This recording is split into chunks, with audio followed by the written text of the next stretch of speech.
আসন থেকে নির্বাচিত মাননীয় সংসদ সদস্য জনাব আবুল হাসনাত, আপনি একটি সম্পর্ক প্রশ্ন করতে পারেন দয়া করে। ধন্যবাদ মাননীয় স্পিকার।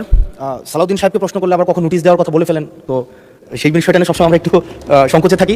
তো আমরা পুলিশ সংস্কার নিয়ে কথা বলছি, পুলিশের সুশৃঙ্খলা নিয়ে কথা বলছি। লাস্ট এক মাস পুলিশের শৃঙ্খলা নিয়ে যখন আমরা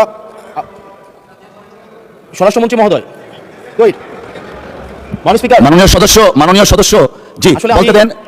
মাননীয় সদস্য লেট মি হ্যান্ডেল। মাননীয় সদস্য, আমাদের পার্লামেন্টারি প্রসিডিউরে আমরা যাই। মাননীয় স্পিকার, আমরা যখন পুলিশ সংস্কার নিয়ে কথা বলছি,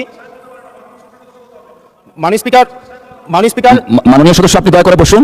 আমরা আশা করছি পরবর্তীতে আমরা সকল সদস্যগণ সংসদীয় যে নর্ম আছে, প্র্যাকটিস আছে, সেটা মেনে চলবো। Thank you. Yes, thank you মাননীয় স্পিকার। পুলিশ সংস্কার নিয়ে যখন আমরা কথা বলি বা পুলিশের যে বিষয়গুলো, তৃণমূলের কিছু পুলিশের অনেক সমস্যা রয়েছে ইনস্ট্রুমেন্টাল। যেমন পুলিশকে যখন তদন্ত করতে পাঠানো হয়, ওই তদন্তের খরচ কিন্তু থানা থেকে দেওয়া হয় না, আর যেটা দেওয়া হয় সেটা কিন্তু অপ্রতুল। আমরা যখন পুলিশকে একটা কাজ করতে দিচ্ছি কিন্তু বাজেট দিচ্ছি না, পুলিশ একটা কালচার প্রচলিত রয়েছে, সেটা হচ্ছে ম্যানেজ করে নাও।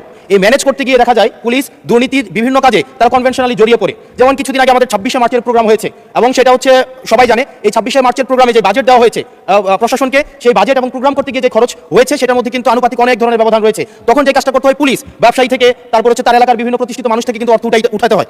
আমার মাননীয় স্বরাষ্ট্রমন্ত্রীর কাছে প্রশ্নটি হচ্ছে, এই যে পুলিশের যথাযথ বাজেট দেওয়া হবে কিনা, যাতে করে তাদের যে রুটিন ডেইলি অ্যাক্টিভিটিগুলো রয়েছে সেই ডেইলি অ্যাক্টিভিটিগুলো যথাযথভাবে তারা পরিচালনা করতে পারে, এবং তাদেরকে যেন ম্যানেজ করে নাও কালচারে যেন না যেতে হয়, এবং কোনো ধরনের দুর্নীতিতে যেন তাদেরকে যুক্ত না হতে হয়। ধন্যবাদ। আর একটা প্রশ্ন, যদি সম্বোধন করার ক্ষেত্রে যদি ভুল হয়ে থাকে সেটা আমি অ্যাকনোলেজ করছি, কারণ আমার এই সংসদে আমি আসছি, আমার 27.5 বছর বয়স। সেখানে মাননীয় স্বরাষ্ট্রমন্ত্রী যখন সংসদে এসেছেন 1998 সালে, আর আমি জন্ম হয়েছি 1998 সালে। তো সেই জায়গাতে যদি কনভেনশনাল যে ভুল আছে আমরা সেগুলো সংশোধন করতেও রাজি। যখনই আমাদেরকে নোটিশ করবেন আমরা সেটাকে সংশোধন করে নেব। ধন্যবাদ। ধন্যবাদ মাননীয় সদস্য। We are learning every day. ধন্যবাদ মাননীয় মন্ত্রী। মাননীয় স্পিকার, আপনাকে ধন্যবাদ। এটাই হচ্ছে পার্লামেন্টারি কালচার।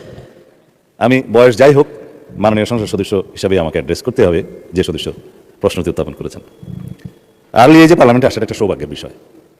আমরা সবারই উজ্জ্বল ভবিষ্যৎ কামনা করি।